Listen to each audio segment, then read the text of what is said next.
여러분, 오늘 우리 윤수와 창의력 7주차 두 번째 수업 합시다. 13번째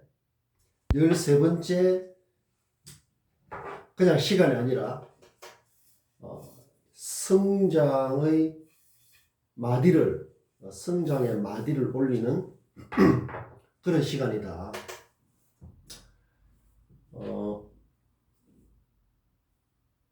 지금 우리 다음 주 오늘이 이번 주 하고 19일은 우리 강의실에서 수업을 하고 22일은 중간고사를 치면서 이번 학기를 중간 정리하고 중간고사가 끝나면 중간고사 굉장히 중요합니다. 중간고사를 통해서 우리가 공부하고자 하는 것을 중간 점검하고 보완해서 내가 리뷰를 합니다. 여러분들의 표현이라든지 생각이라든지 이런 것들을 리뷰를 해서 기말고사가 중요하죠. 기말고사 때는 더 이렇게 알차게 될 수 있도록 하는 그 중간 지점이니까 내가 공지사항에 안내해 놓은 대로 충실하게 준비를 해서 시대에 맞는 현실에 맞는 현실 대응력을 높이는 그런 그 알찬 그런 그 시간이 되도록 해야 된다.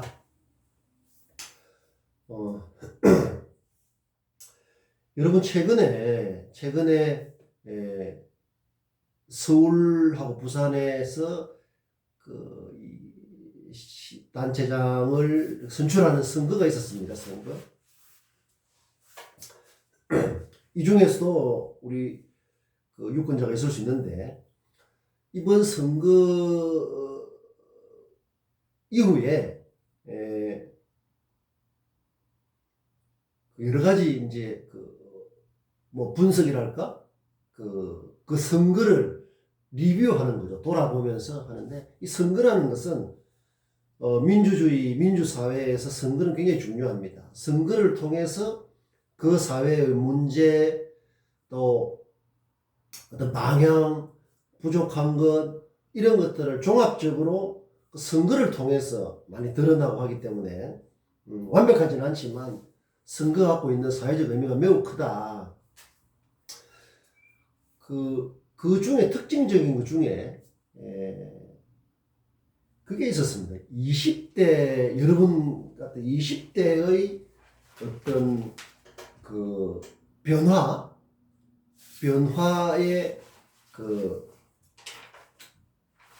많이 주목했다.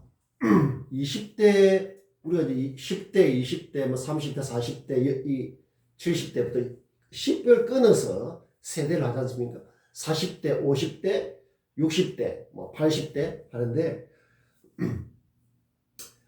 여러분들 그런데 관심을 좀 가질 필요가 있다. 그래서 20대가 이번 그 선거를 통해서 20대가 그 중요하게 생각하는 어떤 그런 그 가치? 라든지, 그 다음에 20대가 특히 어떤 이 사회에 대해서 어떤 걸 그 기대하는지, 뭐 이런 그 분석과 전망, 이런 그 메시지들이 매스미디어를 통해서 굉장히 많이 나왔다. 나도 그런 걸 쭉 살펴보면서 다 우리 수업과 관련되는 거죠. 우리가 어떤 현실 속에서 공부를 하고 우리 삶을 설계를 하고 준비해 나갈 것이냐 하는 게 우리 수업에 있어서 굉장히 중요한 그 기초가 되기 때문이죠. 여러분들 그런 데 대해서 생각을 해봤습니까?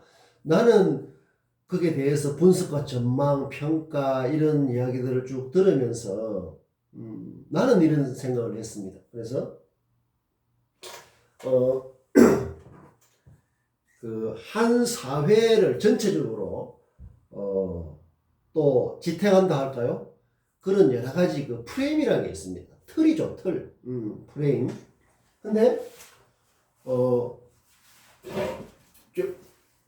우리가 이 뉴스와 창의력 과목을 통해서 우리 삶을 성장시키려고 하는 그 프레임 중에 하나가, 예를 들면 소에서 대로, 소에서 대, 소인에서 대인으로의 퀀텀 점프, 프레임 전환, 요런 걸 지금 우리가 그 추구하고 있거든. 근데 이게 그냥 저절로 되는 게 아니고, 여기에 그 에너지로서, 구체적인 방법으로서 필요한 게 뉴스 마인드, 비욘드 마인드. 우리 일상의 가치를 좀 더 넓고 깊고 높게 조금씩 1cm라도 1g이라도 호리칠리 자세라고 했죠. 나비 효과죠. 작은 변화가, 나비의 이런 작은 게 큰 변화를 일으키는 그런 걸 추구하는데, 이번 선거에서 많은 사람들이 하는 것 중에, 지금까지 여러분이 태어나기 전이죠. 한국 사회에 큰 프레임이 있었는데, 그게 뭔가 하면 산업화와 민주화.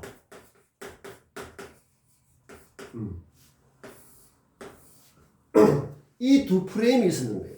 그러니까 산업화라는 것은 이제 우리나라가 이제 그 이 기업을 이런 걸 기반으로 해서 국가적인 어떤 그런 그 이 성장을 해오는, 그게 이제 뭐 60년대 이후에 쭉 이랬다면, 이 민주화라는 것은 지금 우리가 너무나 좀 자연스럽게 생각하지만 어떤 그 선거, 민주적인 선거, 어떤 이런 것들을 산업화와 민주화라는 큰 어떤 프레임이 있었어요. 한국 사회를 좀 비추는 프레임이죠. 틀이다, 틀. 근데 이번 선거에서는 특히 2030 세대들이 이런 걸 넘어서고 있다는 그런 분석이 많았습니다. 이제 이런 거는, 이 프레임은 한국 사회에서 더 이상 미래지향적이지 못하다는 게 2030 세대들의 이번에 그런 어떤 그 표심이라고 하는데, 선거를 통해서 드러난 뚜렷한 특징이다. 이런 이 분석이 많았습니다. 이게 필요 없다는 게 아니에요. 필요 없다는 게 아니고 굉장히 중요하죠. 산업화, 한 사회의 어떤 민주적인, 뭐 세무적으로 들어가면 복잡하지만, 크게 산업화와 민주화라는 이 거의 한 50년을 지탱해 왔던 한국 사회의 중심 가치를 버리고 잘못됐다는 게 아니라, 이것을 이제 넘어서야 된다는 거죠. 넘어서야 돼. 지금까지는 이런 어떤 프레임으로서 한국 사회의 거의 모든 것을 많이 결정을 하고 기준으로 삼고 이렇게 했는데, 이번에 2021년 4월에 실시된 이 어떤 그 서울과 부산에서 이 선거에서 2030 세대가 보여준 것은 이제 이런 데 머물러서는 안 된다는 그런 걸 많이 보여줬다는 분석이 많았어요. 저도 그런 데 대해서는 대체로 공감합니다. 공감하는데, 자, 그러면 좋다 이게. 나는 그렇게 생각합니다. 우리가 여러분들 20대, 난 50대, 세대는 상대적이라고 했죠. 만약에 70대, 80대가 보면 한참 후배 세대고, 내가 봤을 때 여러분 후배 세대고, 근데 여러분들이 초등학생 봤을 때는 또 선배 세대가 되고, 세대는 상대적인데, 일단 2030 세대들은 우리 사회를 훨씬 또 더 발전시켜야 될 그런 또 책임도 있거든. 나는 이번 그런 분석이라든가 전망 이런 걸 보면서 어떤 생각을 했는가 하면, 좀 이제 새로운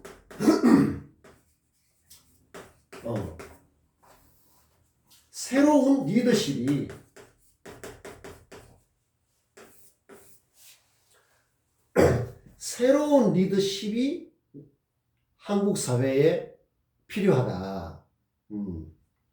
그걸 많이 느꼈습니다. 자, 그러면 우리는 보통 2030 세대들이 기존의 어떤 그런 가치라든지 이런 부분에 대해서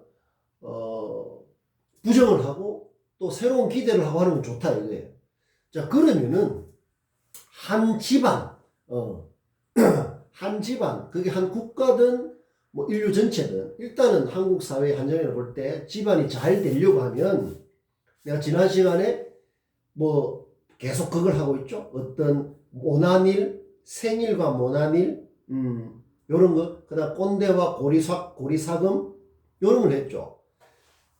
요런 것처럼 서로가 서로에 대해서, 기대만 하기 이전에 내 자신을 좀 더 잘 성장시키는 나는 그런 자세가 많아져야 된다고 생각을 합니다. 그러니까 새로운 리더십이 필요한 것은 2030 세대는 2030에 맞는 또 새로운 리더십을 갖추는데 더 노력을 해야 되고, 그 다음에 4050 세대들, 일단 뭐 2030, 4050이라고 이렇게 분류를 했을 때 4050도 더 새로운 리더십을 갖추도록 노력할 때 이게 잘 될 수가 있다는 거죠. 근데 그게 만약에 서로가 서로한테 기대만 해버리면 손가락질 하게 되고 더 같이 이렇게 더 다운될 수가 있는 거죠. 그래서 서로 격려하고 애정과 관심을 가지면서 서로 좋은 리더십 경쟁을 해야 된다. 나는 그렇게 생각을 했습니다. 그래서 여러분들은 이 수업 우리가 하는 지금 유서와 창의력은 이 소중한 수업을 통해서 새로운 리더십, 이 리더십이라는 게 뭐 지금 보면 뭐 엄청나게 이야기가 많죠. 그러나 보통 그 리더십이 어떤 그 전제를 하고 있는가 하면 리더십이라고 하면 뭔가 내가 뭔가 다른 사람을 이끌어야 된다. 리더십이라는 것은 이끄는 힘입니다. 이끄는 힘. 한글로 바꾸면 이끄는 힘이에요. 리더십이라는 게 이끄는 힘인데, 이끈다는 게 뭔가 내 아닌 것을 자꾸 이끄는 그런 리더십에 대한 이야기들이 굉장히 많아요. 여러분들은 검색이나 다른 걸 해보면 넘친다. 어떻게 리더십을 키울 것이냐부터 한문이 뭔가 내 바깥에 있는 주로 사람이죠. 다른 사람을 어떻게 이끌 것인가, 어떻게 리더십을 발휘할 것인가, 이런 이야기가 대부분이에요. 근데 우리는 지금 계속 무슨 이야기를 하고 있습니까? 새로운 리더십은 내가 내 자신을 잘 이끄는 거예요. 인터뷰 아주 사전적인 정의는 뭔가 특히 어떤 저널리스트들이 다른 사람을 인터뷰한다든지 뭐 이렇게 뭔가 이렇게 분리된 이런 이야기 많이 하지만 우리는 어떻게 하습니까? 자기 인터뷰 중요하다고 했죠. 내가 내 자신과 인터뷰를 진솔하게 하면서 자꾸 가까워지는 것. 그 속에서 새로움을 발견하는 것. 그러나 그럼 자기 자신 계속 비욘드 해야 된다는 것. 자기 리더십, 자기 인터뷰 이런 걸 강조하고 있죠. 그게 뭐냐면 별이와 고갱이 차원이다. 그래서 이 새로운 리더십이라는 것은 여러분들은 이게 되려면 결국 새로운 리더십은 뭐냐면 이 대의 차원이에요. 대의 차원, 소의 차원으로서는 다 부질없는 소리예요. 어떻게 하면 넓고 깊고 이 높아질 수가 있느냐. 우리의 사람됨, 말과 행동 모든 것이 그렇게 하기 위해서 하는 게 뉴스 마인드라는, 마인드가 뭡니까? 마음가짐, 태도, 자세 이런 거거든. 태도라는 것은 굉장히 중요한데 뭔가 우리가 대해서 뭔가 이렇게 어떤 것에 대해서 느끼는 거 있지 않습니까? 느낌에 따라서 내가 뭘 이렇게 할 수 있는 어떤 그 스탠스, 모양이랑 이런 게 쉬워지잖아요. 굉장히 중요해요. 이 태도. 요런 것들이 그냥 되는 게 아니라 대의 차원으로 완력하면은 뉴스 마인드, 새로움을 추구하는 자세와 노력, 비욘드 마인드, 기존의 것을 평균적인 것들을 넘어서려고 하는 노력, 이런 거 되는데 그것을 세부적으로 하기 위해서는 언어에 대한 새로운 인식, 언어를 넓혀가는 이런 것들이 이제 막 필요하고. 그래서 여러분들이 그 내가 수업 시간에 처음엔 학습자료 처음 개강할 때 나눠준 거 있죠. 이걸 지금 한번 더 진지하게 읽어보고 음미해 보십시오. 지금쯤이면 물론 계속 읽고 하겠지만 지금쯤이면 그게 훨씬 잘 와닿을 수가 있다. 그래서 리더십이라는 게 우리의 삶이 각자의 삶이 저런 대의 차원으로 나아가지 못하면 다 공간 이야기거든. 뭐 커뮤니케이션, 소통, 공감, 리더십 다 필요. 우리가 한 사람 한 사람이 저런 내 개인의 어떤 성장, 대의 차원으로 성장 이런 것들이 모이면 사회 전체가 발전하는 거예요. 그래서 우리 20대 2030 세대에 대한 이 분석에 대한 이야기들 내가 쭉 살펴보면서 좀 내로서는 좀 부족하게 느껴지는 게 세대 간에 서로의 어떤 그 좀 뭘 그러면 새롭게 좀 해야 되느냐, 제도가 바뀌고 뭘 하고 해야 되지만 결국 사람의 문제거든. 그래서 여러분들은 이런 공부를 통해서 새로운 리더십을, 자기 리더십이죠. 내가 부족하고 부실하고 가짜면서 다른 사람한테 리더십을 발휘하겠다라고 생각하는 것 자체가 빈약한 생각이에요. 그게 소인이다. 자기 자신을 그렇게 좁게 만들지 않도록 좋은 어떤 그 자극이 되도록 만들어야 되고, 나는 인생의 선배로서 여러분들한테 이 공부의 어떤 그런 걸 계기를 삼아서 여러분들이 그런 리더십을 키우는데 실질적인, 현실적인, 구체적인 도움이 되도록 될 수 있어야 된다. 자, 그래서 우리가 맨 처음에 뭐라고 했습니까? 동업자라고 하죠. 동업. 누구 하나 일방적으로 하는 게 아니라 우리는 동업자. 서로의 역할을 잘해서 성과를 내는 그런 동업자라고 했습니다. 그죠? 여러분들 그런 데 대해서 좀 돌아봤으면 좋겠고, 또 하나 대학과 관련해서 좁은 의미의 그렇게 대중매체 뉴스로 많이 나오는 게 대학 문제입니다. 대학.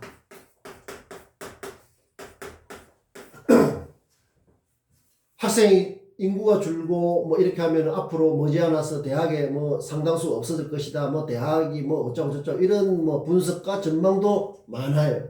많은데 내가 대부분 다 훑어보는데 항상 우리는 별이와 고갱이를 생각해야 됩니다. 별이와 고갱이 차원을 생각을 해야 되지 잔가지에 자꾸 매몰돼서는 안 된다. 이것도 보면 결국에는 새로운 시대에 맞는 새로운 공부를 해야 된다는 거예요. 우리가 이제 그런 당위 원칙은 우리 이 공부에서 많이 하지 않습니다. 항상 그 구체적인 방법이 뭐냐? 바로 이런 수업을 통해서 실천해내는 거죠. 실천해내는 것이다. 근데 그러면 쏙 빠져버리고 그냥 떠돌아다니는 거, 뭐 어떻다 저떻다 하는 것들은 의미가 없다. 그래서 아까 말했듯이 새로운 리더십, 그 다음에 대학 공부의 새로운 차원, 이런 것들이 다 우리 공부를 통해서 완벽하지는 않더라도 항상 구체적으로 실천이 되고 있어야 된다. 그런 것들을 생각하면 좋겠다. 내가 지난 시간에 이거를 베이조스죠? 제프 베이조스 아마존을 26, 7년 됐나? 창업을 해서 뉴스메이커. 지난 시간에 내로남불에 대한 이야기를 했죠. 내로남불이라는 것은 우리가 배울 점은 뭔가 하면 어떤 상황을 만들어낼 때 언어에 담는 그게 얼마만큼 현실적인 힘을 발휘하느냐 하는 그런 어떤 차원에서 내가 내로남불이라는 거, 다른 나라에서 많이 주목한 그런 사례를 소개했습니다. 자, 베이조스 여러분들 구체적인 것들은 뭐 검색이나 찾아보면은 베이조스에 관해서는 엄청나게 많습니다. 내가 왜 오늘 이 베이조스라는 사람을 우리 수업에 초대를 했느냐? 초대한 거죠. 이게 바로 초대하고 지금 베이조스와 우리 인터뷰를 하는 거예요. 여러분, 인터뷰라는 말, 인터뷰어, 인터뷰이라고 했죠. 는 이제 사물, 태양, 달, 별, 비, 지금 철쭉, 진달래 이런 거 많이 이제 한참 피고 있죠. 꽃, 사물이든 사람이든 일단 내하고 관계되는 인터뷰, 함께 만나는, 뷰하는 인터, 굉장히 중요해요. 우리 삶 전체가 인터뷰다. 인터.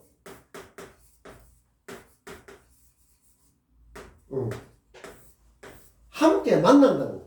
함께 만나는 모든 것이 인터 뭐라고 했습니까?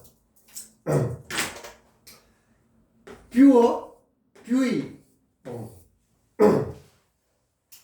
이게 벌써 인터뷰라는 뜻을 이렇게 하는 게 우리의 현실을 넓혀주는 거예요. 왜? 기존의 정의하고는 다르잖아요. 기존의 정의보다 훨씬 넘어서가 있지 않습니까? 비용도 하고 있지 않습니까? 그만큼이 새로운 거다. 말에 대한 새로움은 우리가 맞아하는 현실의 새로움으로 바로 잠시도 떨어질 수 없는 거예요. 그래서 인터뷰는 만나는 모든 것입니다. 여러분들 제일 많이 만나는 사람이 누굽니까? 자기 자신이다. 내 자신.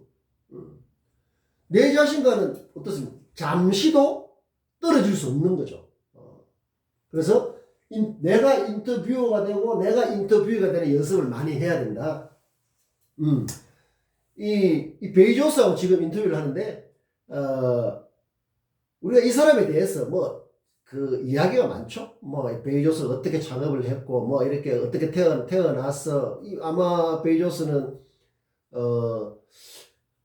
한 20년 처음에 할 때 아마존은 지금 우리 이렇게 국내 우리나라에도 그 온라인 서점 있잖아요. 책 온라인으로 주문하면 오는 그런 거였거든. 지금은 세계 최대의 그 전자상거래 업체가 돼로 성장을 했죠. 성장을 많이 했다. 성장. 아마존이라는 것은 여러분들 이 아마존 직원이 아마 160만 명? 엄청나던데 하여튼 여러분 아마존이라는 말을 여러분들은 어떻게 왜 이런 회사 이름을 지었을까? 굉장히 중요하거든요. 나는 아마존 하면 두 가지가 떠오르는 왜 그런 이름 지었는지 내가 못 찾아 잘 못 봤는데 아마존 하면 두 가지가 떠올라요. 다양성하고 어떤 그 좀 치열함 두 가지가 떠오릅니다. 떠오른다는 게 뭐라고 했습니까? 이미지 연상이죠. 굉장히 여러분 자신에게 혹은 주변 사람한테 여러분 각자가 떠오르는 연상되는 이미지가 있다. 연상되는 모습이 있다. 굉장히 중요해요. 저 사람은 좀 진부하다. 그 사람 말만 해도 진부한 사람으로 떠오르면 치명적인 약점이 되죠. 그 사람 참 상쾌하다. 쾌인이라고 하거든. 쾌인. 그러니까 각자 자신에 대한 이미지가 있다. 주변에 형성돼. 부모가 자식에 대해서도 그런 이미지가 있어요. 자식이 부모도 마찬가지고 주변에. 다른 사람들 말할 것도 없죠. 쾌인이라는 말이 참 좋다. 쾌인.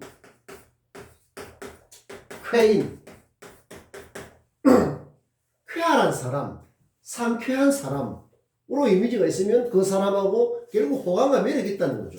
쉽지가 않잖아요. 쾌인이 돼야 대통령을 하고 싶어도 대통령이 되고 이래 되는 건데 대통령 별로 안 하고 싶은 사람도 있겠지만 그 쾌인도 아니면서 국민에게 이렇게 국민에 대해서 정치를 어쩌고 이렇게 하면 어떻게 되는 그런 게 비호감. 사회적으로 활동하는 정치인 이런 사람 중에 그래서 큰 인물이 못 되죠. 비호감. 호감이 좋아하는 느낌이 낮은 걸 비호감이라고 해요. 굉장히 비호감 인물이 그렇게 사회 어쩌고저쩌고 하는 결국 이제 큰 그릇이 못 되니까 국민의 선택을 받지 못하는 경우가 많죠. 그래서 쾌인 이런 이미지가 있는데 자 베이조스에 대해서는 개인적으로 궁금하면 여러분들도 찾아보면 되지만은 성장하는 데는 반드시 우리가 오늘 수업 시간에, 이 귀한 수업 시간에 베이조스를 초청한 이유는, 초청했죠. 이렇게 해도 초청이고, 실제로 베이조스를 데리고 와서 우리 수업에 옆에 앉혀도 초청이에요. 인터뷰의 방식이 좀 다를 뿐이다. 근데 최근에 이제 아마존 그 CEO를 떠났죠. 이 사람은 이제 우주에 대한 어떤 우주 사업에 대한 관심, 이제 완전히 떠난 건 아니고, 이제 CEO에서 대표에서 물러나서 다른 이제 일을 하는데, 상당히 좀 이 아마존의 스토리가 있죠. 이미지가 아까 말했듯이 뭔가 아마존 하면 다양한 것 같아. 아마존의 어떤 그 생물 다양성이라고 할까? 이게 다양한, 처음에는 책으로 시작했지만 지금은 뭐 전자상거래에서 우리 그 세계에서 가장 큰 업체가 됐으니까. 또 하나는 아마존 하면은 좀 정글이죠. 정글이란 말. 그러니까 정글에서 꼭 뭐 살아남는다기보다는 정글에서 치열하게 뭔가 이렇게 해 나가는 그런 걸 나는 아마존이라는 그 이름에서 봤습니다. 여러분들은 어떻습니까? 그래서 그 이름이 굉장히 중요하다. 이름에서 받는 어떤 이미지, 이런 굉장히 중요하거든요. 자, 그런데 5년 정도 됐다 치자. 25년 정도의 이게 성장을 할 때, 성장을 하는 그 에너지 같은 게 반드시 필요해요. 누구에는 그렇습니다. 우리 개인도 자기 자신을 지켜주는, 어떤, 뭐랄까, 버팀돌, 혹은 버팀목, 뭐, 이런 것처럼, 우리가 이렇게, 한 인생을 살아간다는 게 이제 복잡하거든. 복잡한데, 뭐, 이렇게 흔들릴 수도 있고, 실패할 수도 있고, 성공할 수도 있고, 막 이런 게 되는데도 뭔가 중심을 잡아주는 그런 게, 없으면, 이게 휩쓸리다가 인생을 낭비하기 쉽다. 그 버팀목, 뭐, 중심축이라 할까? 이게 있는 게 중요하다. 지금 그게 우리가 별이 고갱이 차원에서 새로움을 추구하는 뉴스마인드 자세, 그 다음에 어떤 이런 것들을 버팀목, 중심축, 요런 걸 좀 삼고 있죠. 그렇게 될 때, 그게 확대돼서 기업, 그 다음에 나라, 그 다음에 인류 전체를 확대되더라도 그 중심축이 이렇게 확대되면, 강금목장의 어떤 원리에 의해서 다른 건 잘 될 수가 있는 거예요. 내부터서 그런 걸 갖춰야 되는데, 그걸 갖추려고 하면, 요런 사례를 통해서, 공부를 하는 게 좋은데, 내가 아마존에서 오늘 우리가 이 베이조스의 아마존을 한 이유는 이것 때문에 그렇습니다. 아마존의 정신 때문에 그렇습니다.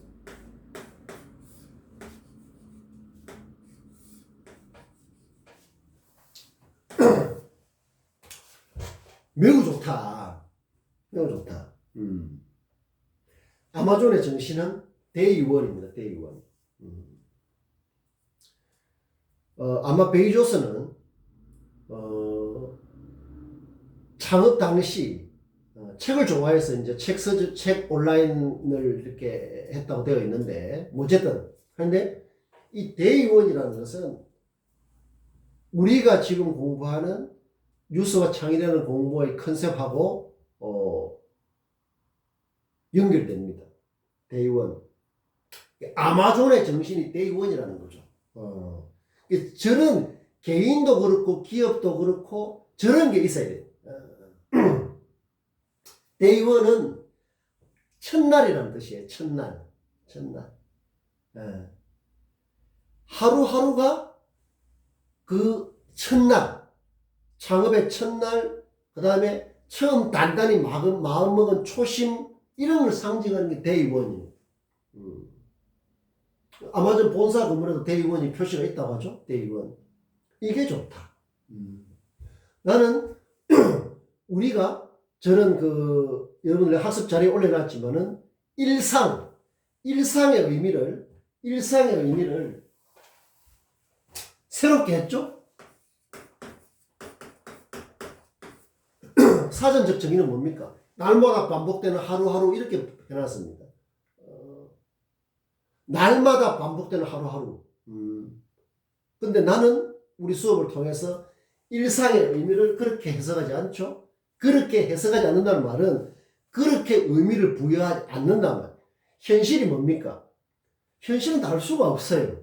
우리가 어떤 가치 속에서 어떤 의미를 부여하냐에 따라서 현실은 다양한 모습으로 나에게 나타난단 말이에요. 그러니까 의미와 가치의 차원과 분리된 현실 자체는 알 수가 없다. 이런 태양이죠, 햇빛. 해는 항상 일정합니다.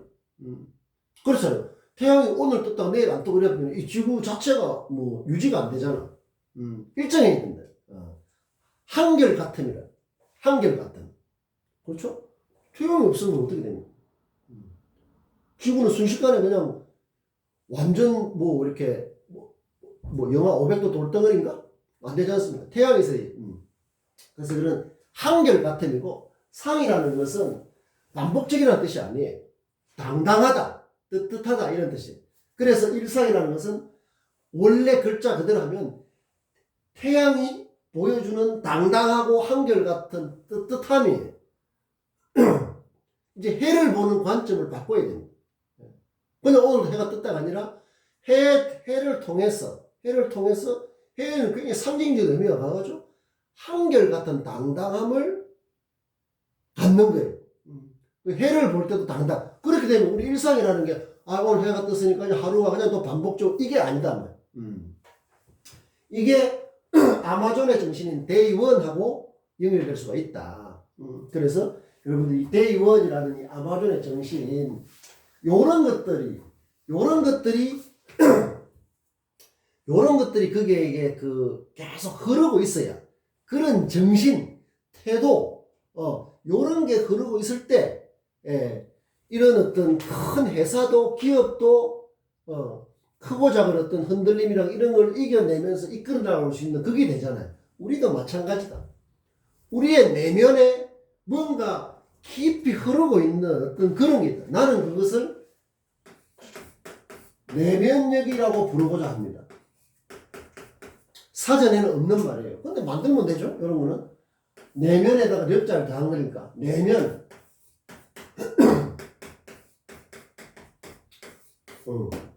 내면의 힘이다, 내면의 힘. 이런 게 있어야 돼요. 외면의 힘이라는 것은 중요하죠. 그러나 내가 팔이 아파서 물건을 무거운 못 드는 이 외면의 힘이라는 것은 뭐 이렇게 신체 조건에 따라서 다를 수가 있지 않습니까? 다를 수가 있는데, 요 내면의 힘은 겉으로는 보이지 않지만 우리의 어떤 일상을 지탱해주는 진부하고 식상하게 지탱하는 게 아니라 늘 이렇게 살아 움직이는, 새로움을 추구하는, 가치를 추구하는, 의미를 추구하는 그런 걸로 지탱해주는 에너지나 기반, 인프라, 그게 자본, 미천 같은 게 반드시 필요하다. 우리는 지금 그걸 하고 있는데, 그게 소의 차원에서, 소의 차원에서는 절대 불가능하다는 거죠. 우리는 끊임없이 우리 자신을 좀 더 넓고 깊고 높게 해나가야 되는데, 지금 그런 공부를 하고 있는 거다. 그게 넓은 의미에서의 뉴스예요. 좁은 의미의 뉴스는 이거 지금 좁은 의미의 뉴스지만, 이걸 통해서, 이건 지금 베이조스가 최근에 아마존을 이제 CEO 자리에서 물러나고, 뭐 의장인가 그걸 하는데, 그런 어떤 이 소식이죠. 뉴스죠. 이 뉴스 메이커로서, 뉴스를 만드는 사람으로서 이런 걸 하는, 이게 이제 좁은 의미의 뉴스. 우리는 이걸 통해서 데이원을 가지고 우리의 일상을 좀 더 단단하게 성장시키는 데이원의 자세. 그게 뭡니까? 바로 우리의 내면을 단단하게 해주는, 아마존의 정신처럼 우리의 내면에 흐르는 어떤 굳건한 어떤 그런 성장할 수 있는 요런 걸 활용하기 때문에, 이게 좁은 의미의 뉴스를 우리는 삶의 새로움으로서 넓은 의미의 이제 뉴스로 자꾸 바꿔나가는 거죠.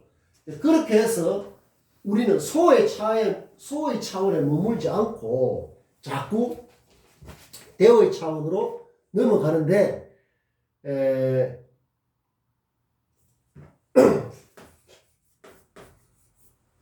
아까 대의원이라든가 이런 것들 다 내면을 다 언어죠. 언어의 어떤 그 역할이 굉장히 중요하다.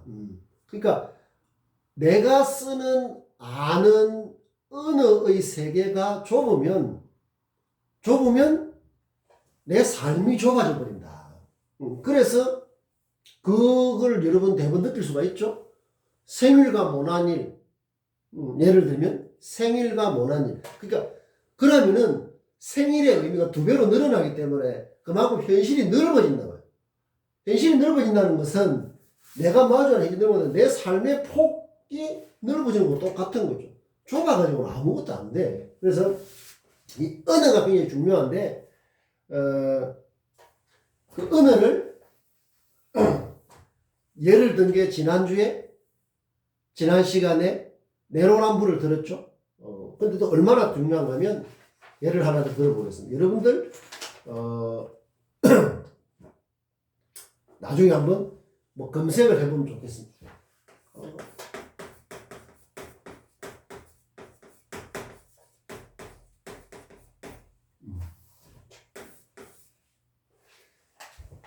자, 내로남불의 어떤 그 현실 구성력이라고 했죠. 현실을 만들어내는 이것은 우리 이제 삼성전자는 세계적인 기업이죠. 우리가 잘 아는 세계적인 기업, 전 세계에 인정하는 거죠. 삼성전자의 헤드라인, 캐치프레이즈, 프로파간다, 슬로건 이런 거, 뭐 표어라고도 좋고 삼성전자에서 만드는 어떤 그 제품의 그 헤드라인이죠. 우리는 지금 헤드라인으로 이제 가급적 통일하려고 한다. 헤드라인 내가 좀 나눠준 학습 자료 있죠. 지금 삼성의 헤드라인은 이겁니다. 여러분 봤습니까? 이게 작년부터 시작됐나? 작년부터 처음에 이걸 만들 때 앞에 이게 붙었습니다. 이제는 요게 있었습니다. 이제는 이걸 몇 달 쓰다가 이제는 가전을 나답게 하다. 이거 몇 달 뒤에는 이걸 뺐습니다. 이제 지금 이건 없습니다. 이건 없다. 가전을 나답게. 요 컨셉으로, 저 헤드라인으로 제품을 만들어서 했는데 이제 제품을 뭐 예를 들어서 뭐 자동차도 그렇고 뭐 모든 것이 뭐 대학도 마찬가지죠.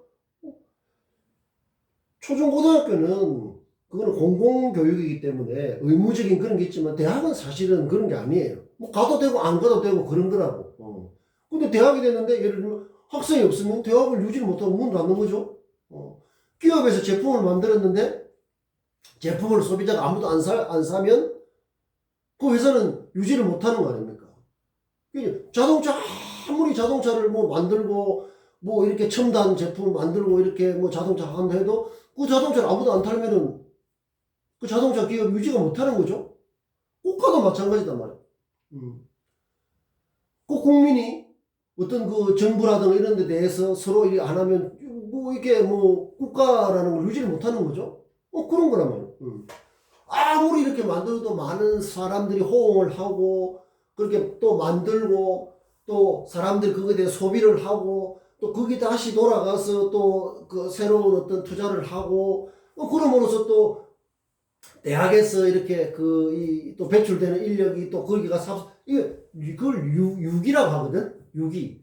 유기적이다. 유기적이라는 것은 우리 몸처럼 서로 다 맞물려 있지 않습니까? 이걸 유기체라고 하는데 유기체라고 하는데 우리 몸을 보면 돼요. 우리 유기체 동물은 다 유기체죠. 이런 것들 다 맞물려 있는데 거기에 이렇게 이 말 때문에 그런 게 하는 게 아니라 많은 제품을 만드는 그를 이게 관통하는 어떤 그 메시지라고 해도 좋고 요렇게 된 게 가전을 나답게 하는 게 그거에 이거를 해가지고 이제 만드는 제품도 훨씬 이 컨셉에 맞게 이 개념에 맞게 이 방향에 맞게 해서 더 많은 이제 소비자들이 이 제품을 찾게 되고 뭐 그렇게 되는 거예요.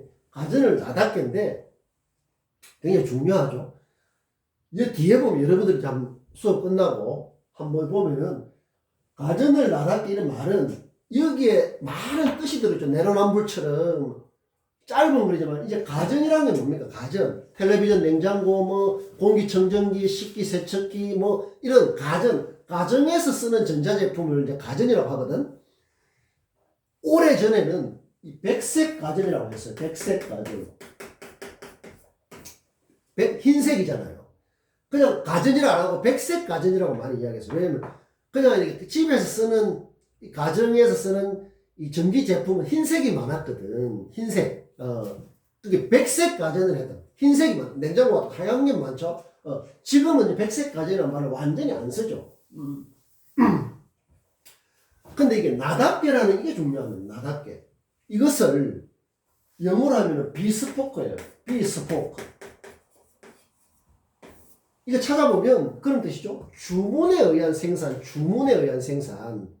그러니까 내가 필요한 내 취향이나 개성에 맞는 걸 주문을 하는 것처럼 하는 걸 비스포크라고 합니다. 지금 이런 핵심 개념을 가지고 제품을 만들고, 이 삼성에서 만든 것은 비스포크 제품이다. 각자의 개성이나 취향까지도 만족시켜주는 어떤 그런 거라는 거죠. 그게 이제 소비자하고 호응을 지금 이제 지금 세태를 반영하는 거죠. 지금 세태를. 마케팅이 지금은 사람들이 획일화된 그런 것보다는 각자의 어떤 그런 취향이나 개성을 존중하는 그런 트렌드라는 게 굉장히 중요합니다. 흐름, 트렌드라는 거. 뉴스도 트렌드 뉴스를 많이 접해야 돼요.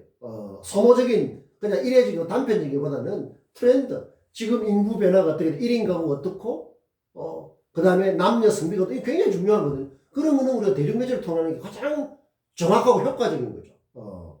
그런 트렌드를 알아야 현실의 변화에 대응할 수가 있거든. 가정을 나답게 됐는데, 나답게라는 말이 비스포크라는 말을 우리말로 바꾸게 나답게죠. 그런데, 이 뒤에 보면 점이 하나 크게 찍혀 있습니다. 좀 비정상적으로 크게 찍혀 있는 걸 볼 수 있습니다. 잘 보입니까?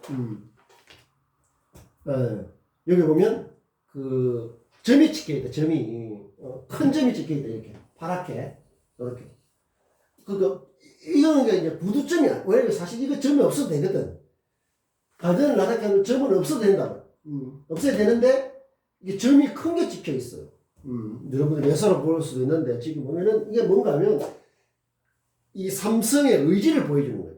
뭔가 한 점을 찍겠다는 거죠. 이전에 그런 거와 다른, 이전에 그런 걸 넘어서는 그런 어떤 의지를 보여주는 게 큰 점입니다. 큰 점. 그냥 우리가 뭐 했다 하면 조그마하게 이렇게 찍잖아요. 그리고 이런 모토나 이런 헤드라인, 슬로건, 이런 데 캐치프레이즈 같은 경우는 보통 점을 안 찍습니다. 이런 것도 안 하죠. 그냥 이대로 이렇게 하는데, 여기 집을 아주 크게 찍은 것은 그런 의지를 나타내는 거예요. 이제는 이런 시대를 열겠다. 이전과는 다른, 그냥 백색 가전 시대가 아니라 비스포크 시대, 소비자의 개성과 취향, 취미, 이런 것들을 살리는 그런 시대를 열겠다는 의지가 이 점에 들어있다. 그 다음에, 여기 보면, 이런 걸 통해서, 우리가 봄이 오면, 꽃이 피면은 봄이라는 걸 알고, 눈이 오면은 뭐 겨울이라는 걸 알게 되는 거죠. 또 제비가 오면 어떤 여름이 오고, 뭐 이런 아주 어떤 하나의 상징 이런 걸 가지고 전체를 알 수가 있는, 이런 걸 통해서 지금 우리가 세태를 알 수가 있어야 됩니다. 지금 사람들은 그런 걸 존중하구나. 이걸 알아야 돼요. 왜냐하면 그런 거 모르는 거 그냥 막 마구잡이로 물건 만들고 이러면 아무도 안 사죠. 한계가 있단 말이에요. 그 다음에 나답게라는 말이 딱 하면은, 예를 들면 LG는 우리가 다 세계적인 기업이고 하니까 글로벌 기업이잖아요. LG는 오브제라는 말을 쓰고 있습니다. 오브제.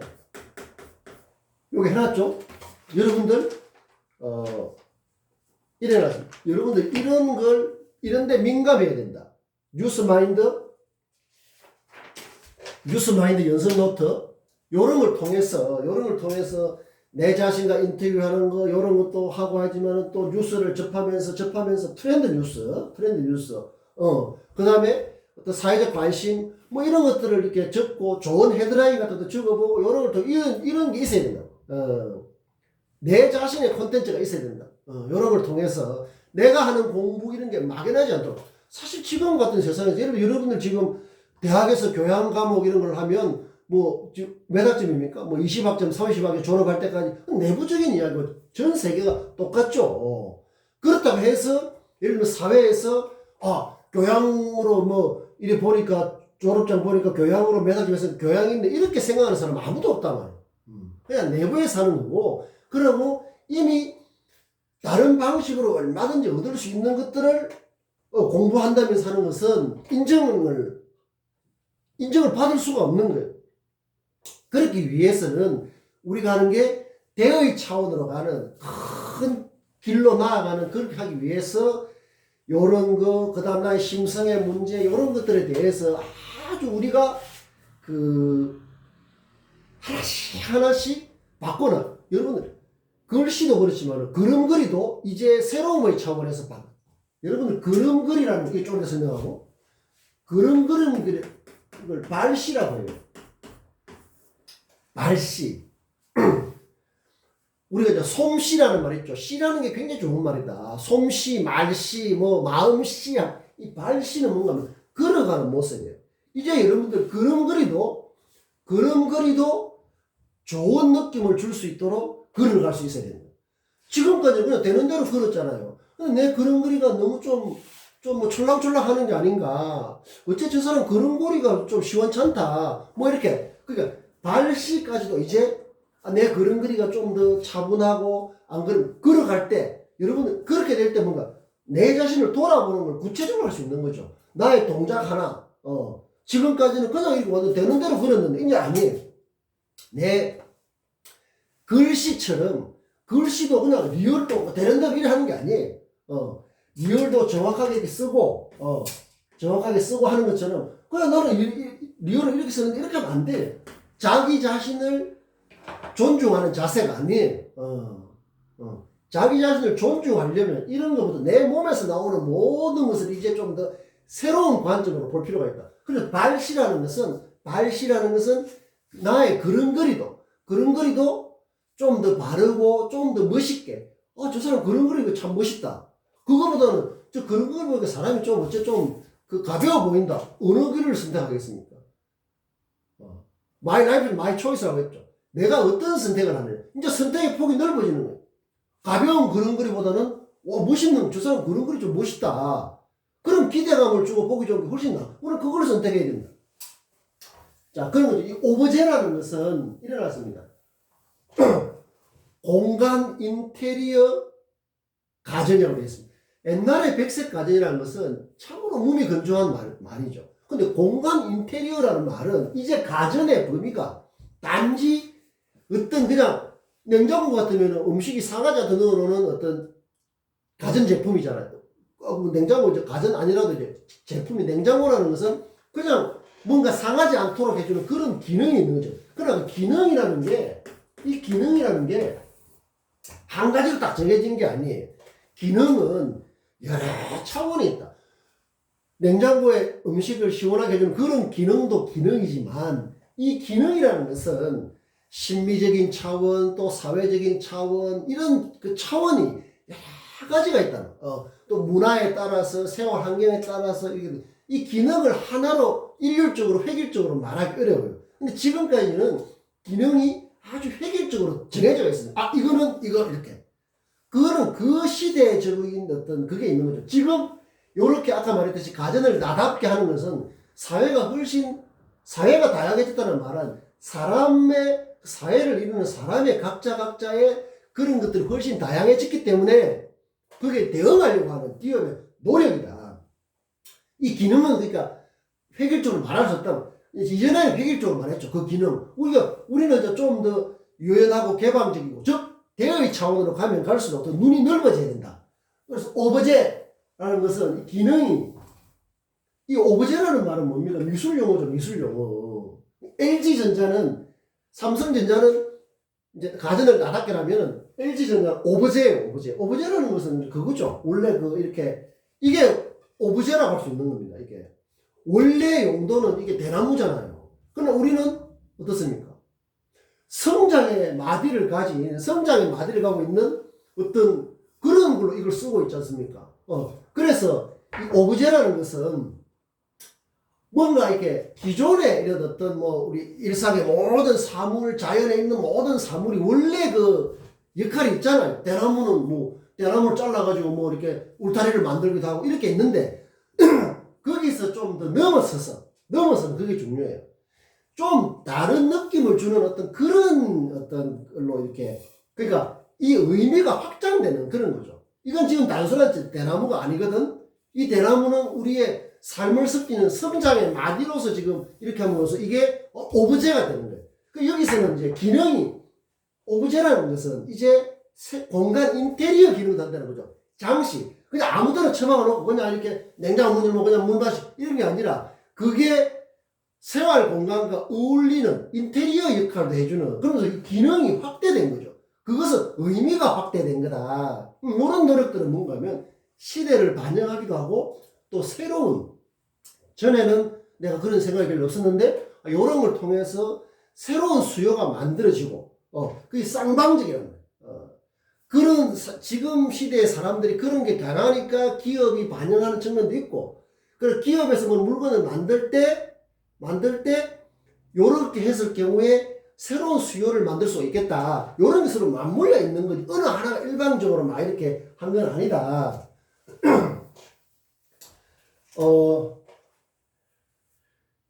그런 게 다 넘어섬의 차원, 새로움을 추구하는 자세. 새로움이라는 건 공허한 게 아니라 항상 현실 속에서 현실을 자세히 살피면서 그런, 자, 시간이, 이 말을, 내가 의의를 공부하면서, 했는데, 요거만, 일단, 자, 요거만 하고. 여러분들 시야라는 말을 많이 들어봤죠? 시야가 넓다. 시야가 넓어요. 시야가 좁으면 어떡해? 이건 단지 육안을 말하는 게 아니라 우리가 시야가 넓다 하면은 그 굉장히 뭔가 이렇게 그 넓게 보는, 이런 것도 그 사람의 시야가 넓다 이런 말 많이 쓰죠. 근데 시락하는 건 본다는 건데 상대적으로 청량하는 말은 많이 안 씁니다, 일상에서. 시야가 넓다 이런 말을 많이 써요. 근데 청야가 야라는 것은 그 야구할 때 그 야다 이 야라는 것은 어떤 범위를 나타내거든. 덜판이라는 뜻인데 이거는 범위를 나타내요. 어떤 범위, 걸치는 범위. 시야가 넓다는 것은 보는 게 넓다 이런 뜻이에요. 보는 쪽에. 근데 시야라는 말이 많이 써도 청야라는 말은 잘 안 써요. 청야는 이건 듣는다는 뜻이죠. 청각할 때 청. 듣는 범위가 넓다 이런 뜻이에요. 그러니까 시야가 넓다고 하는 거예요. 시야뿐만 아니라 시야와 청야가 넓다 이렇게 하면은 훨씬 정확하죠. 왜냐면은 우리가 이걸 가지고 이야기를 할 수 있는 게 시라는 것은 내가 본다는 거잖아. 내가 이렇게 보고 이런 거지만은 청은 들리는 거거든. 듣는 거거든. 그러니까 눈으로 넓게 보고 이렇게 해야 되지만 귀로도 넓게 볼 수 있어야 되는 거예요. 귀로도 넓게 들을 수 있어야 돼요. 그래서 시야도 넓어야 되고 청야도 넓어야 되는 거예요. 지금 우리가 이렇게 하면 오늘 이걸 통해서 여러분들이 청야가 넓어졌다. 이러면은 이 말뜻을 정확하게 하는 것이다. 자, 하나만 더 맞힐까? 여러분들 좌절이라는 말 아닙니까? 나도 최근에 저거를 이제 의비 공부하면서 그래서 좌절이라는 것은 스스로 잘라버린다 이런 뜻이에요. 스스로 잘라버린다. 그래서 도마뱀은 꼬리를 스스로 잘라버립니다. 그 다음에 이 개 있잖아, 이 바다에 우리가 뭐 이렇게 대게 같은 개 있잖아요, 개는 다리 꼬리가 없으니까 이 다리, 자기 다리, 그 다음에 또 이게 여치라든지 메뚜기 같은 거 있잖아요. 그것도 다리, 꼬리가 없으니까 그를 잘라버리는 걸 자절, 스스로 잘라버립니다. 어떨 때? 심심해서 잘라버리는 게 아니라 위기의 상황에서 잘라버린다. 나는 그걸 보고 야, 이게 어떤 도마뱀, 우리가 이런 그 다음에 곤충에 대해서도 늘 사람보다 하찮게 생각하면 안 되는 거예요. 그거는 진짜 사람의 자기 위주의 극단적인 이기주의다. 이 우주 자연에 있는 모든 것은 사실 기본적으로 대등하죠. 그럼 우리 인간보다 훨씬 뛰어난 그런 능력을 갖춘 동식물이 얼마나 많습니까? 자절은 위기 상황에서 그렇게 한다고. 위기감을 느꼈을 때 자기의 어떤 그 신체 일부를 잘라버리면서 그 위기를 벗어나고, 그것을 벗어나고 보는데, 이거 잘란 부분은 나중에 재생이 되죠. 다시 난다면, 재생이란 말이 좋다. 다시 생긴다. 그런데, 나는 이 발음이 비슷하죠. 좌절. 이 좌절이라는 말은 뭐 기운이 다운되는 거예요. 또 일이 뭐 실패해가지고 기운이 다운되는 걸 좌절이라고 하죠. 좌절. 이 두 마디를 좌절은 굉장히 좀 뭐랄까 좌절을 이겨내면 되는데 좀 부정적인 그런 거죠. 좌절하고 있다. 좌절감하면 뭐가 이렇게 기운이 축 처지고 뭐 이 계획이 뜻대로 안 돼서 이렇게 해야 되지만은 좌절하고 이 좌절 이게 발음이 비슷해서 내가 오늘 소개하는 거예요. 그래서 어떤 일에 대해서 누구나 좌절을 겪을 수가 있는데 그 이 좌절의 어떤 자세라 이게 있다면 우리를 좀 더 고양시키는데 좀 더 그걸 이겨내는데 더 도움이 될 수도 있겠다 하는 생각을 내가 하기 때문에 여러분에게 이렇게 소개를 해보는 겁니다. 여러분도 같이 한번 의미해서 좌절만 아는 사람하고 이 좌절을 같이 사는 사람하고는 다른 거죠. 그것을 내가 이야기하려고 합니다. 바로 그래서 언어의 한계가 나의 삶의 세계의 한계다 하는 그 말을 실천하는 거예요. 그런 말 하는 자체가 중요한 게 아니라 생일, 모난일 이런 것처럼 좌절과 좌절. 좌절을 하면 어떤 위기를 할 수 있잖아요. 내 자신의 삶의 어떤 위기, 누구나 겪는 그 좌절의 위기를 이런 도마뱀이라든가 개라든지 메뚜기, 여치들이 그 위기를 이기기 위해서 자기 스스로를 잘라내고 그 잘라낸 데에서는 중요한 것은 잘라낸 것이 새로 돋아난다는 거죠. 그 위대한 어떤 그 우주의 모습이라고 할까? 이 자연의 모습을 우리가 본받는다면 좌절이 생겼을 때 우리가 도려내고 나를 형성하고 있는 좁은 악습 이런 걸 이 곤충들 일부 그 동물이 좌절하듯이 도려내고 새로운 싹이 돋아나는 어떤 그런 자세가 곧 뭐다? 뉴스를 새로움을 실천하는 비욘드의 자세죠.